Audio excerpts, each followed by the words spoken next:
covering all the Vault Hunter concept art from the Borderlands series part Jack. Now, I'm covering the design origins of the playable Vault Hunters, and obviously, Handsome Jack himself isn't playable. So when I say Jack, I don't mean Handsome Jack. I mean Timothy Lawrence, aka Handsome Jack's doppelganger. With that said, Jack the Doppelganger is a strange one to cover. Why?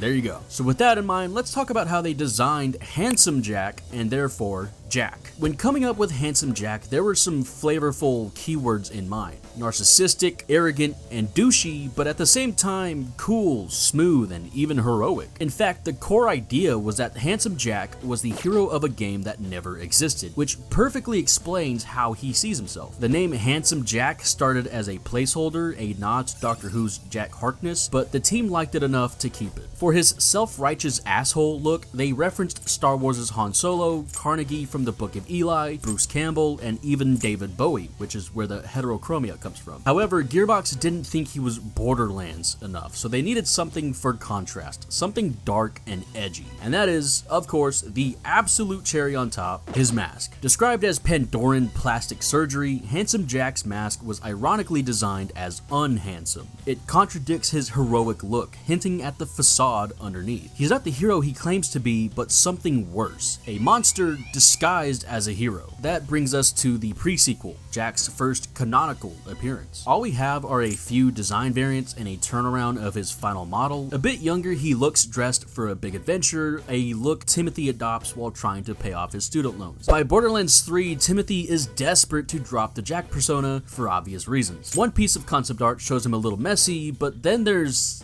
this, and Jesus Christ. In the end, his design hits the right amount of unkempt without looking absolutely deranged. He still opts for hiding his face, clearly trying to pave his own path and move on with his life. Who do you want to see me cover next, Nisha or Gage? We're doing something different. If you're on mobile, vote here. If you're using anything else, drop a comment.